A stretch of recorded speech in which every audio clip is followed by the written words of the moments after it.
വിളി ഇത്ര വലിയ പ്രശ്നമാണോ? സംഗി എന്ന വിളി കേൾക്കുന്നത് വിഷമിപ്പിക്കുന്ന കാര്യമാണോ? ആണെന്നാണ് തമിഴ് നടൻ രജനീകാന്തിന്റെ മകൾ ഐശ്വര്യ രജനീകാന്തിന്റെ വാക്കുകൾ കേൾക്കുമ്പോൾ മനസ്സിലാകുന്നതെന്നാണ് സോഷ്യൽ മീഡിയയിലെ ചർച്ച. ഐശ്വര്യ തന്നെ സംവിധാനം ചെയ്യുന്ന ലാൽ സലാം എന്ന ചിത്രത്തിന്റെ ഓഡിയോ ലോഞ്ചിനിടെയാണ് ആ പ്രതികരണമുണ്ടായത്. കണ്ണുകൾ നിറഞ്ഞുകൊണ്ടായിരുന്നു ഐശ്വര്യയുടെ പ്രതികരണം. ഈ അടുത്തായി ഒരുപാട് ആളുകൾ അച്ഛനെ സംഗി എന്ന് വിളിക്കുന്നുണ്ട്. അത് വേദനിപ്പിക്കുന്നു. അതിന്റെ അർത്ഥം എന്താണെന്ന് അറിയില്ല. സംഖ്യയുടെ അർത്ഥം എന്താണെന്ന് ചിലരോട് ചോദിച്ചപ്പോൾ ഒരു പ്രത്യേക രാഷ്ട്രീയ പാർട്ടിയെ പിന്തുണക്കുന്നവരെയാണ് സംഖ്യ എന്ന് വിളിക്കുന്നതെന്നവർ പറഞ്ഞു. ഒരു കാര്യം വ്യക്തമാക്കാൻ ആഗ്രഹിക്കുന്നു. രജനീകാന്ത് ഒരു സംഖ്യയല്ല. സംഖ്യയായിരുന്നെങ്കിൽ അദ്ദേഹം ലാൽ സലാം പോലൊരു ചിത്രം ചെയ്യില്ലായിരുന്നു എന്നുമാണ് ഐശ്വര്യ പ്രതികരിച്ചത്.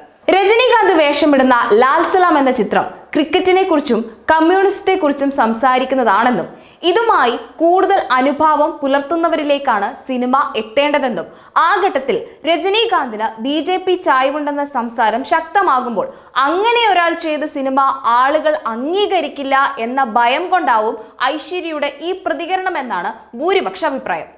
രജനീകാന്തിന് BJPയോട് ഒരു പ്രത്യേക സ്നേഹമുണ്ടെന്ന ആക്ഷേപം മുന്നേ ഉയർന്നിട്ടുള്ളതാണ്. 2014 ലോക്സഭാ തിരഞ്ഞെടുപ്പ് വേളയിൽ അന്ന് പ്രധാനമന്ത്രി സ്ഥാനാർത്ഥിയായിരുന്ന നരേന്ദ്രമോദി രജനീകാന്തിന്റെ വസതിയിൽ എത്തുകയും മോദി ജയിക്കണമെന്നാണ് തന്റെ ആഗ്രഹമെന്ന് അവിടെ വെച്ച് രജനീകാന്ത് മാധ്യമങ്ങളോട് പ്രതികരിക്കുകയും ചെയ്തിരുന്നു. രജനി മക്കൾ മന്ത്രം രാഷ്ട്രീയ പാർട്ടിയായി മാറുമെന്ന പ്രഖ്യാപനങ്ങൾ നടന്നപ്പോഴും BJP നേതാക്കൾ തമിഴ്നാട്ടിൽ ക്യാമ്പ് ചെയ്തിരുന്നു. പക്ഷെ ഫലമുണ്ടായില്ല. രാഷ്ട്രീയവുമായി മുന്നോട്ടു പോകാനില്ലെന്ന് രജനീകാന്ത് വ്യക്തമാക്കുകയും ചെയ്തു. ജയിലർ ഇറങ്ങിയ സമയത്ത് യോഗി ആദിത്യനാഥിനെ സന്ദർശിക്കാൻ പോയി കാലിൽ വീണ രജനീകാന്തിന്റെ ചിത്രങ്ങൾ വലിയ വിമർശനങ്ങൾക്ക് വഴിവെച്ചിരുന്നു. ദാദാ ഫാൽക്കെ അവാർഡ് പോലും രജനീകാന്തിന് നൽകിയത് BJPയോടുള്ള അദ്ദേഹത്തിന്റെ സ്നേഹത്തിന്റെ പുറത്താണെന്ന ആക്ഷേപങ്ങളും ഉണ്ടായി.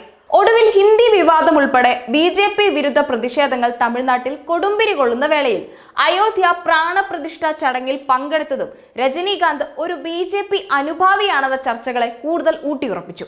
അങ്ങനെ വീണ സംഖ്യ എന്ന വിളിയെ അംഗീകരിക്കാൻ കഴിയില്ലെന്നും അത് വിഷമിപ്പിക്കുന്നുണ്ട് എന്നുമാണ് മകൾ ഐശ്വര്യ രജനീകാന്ത് ഇപ്പോൾ പറയുന്നത്.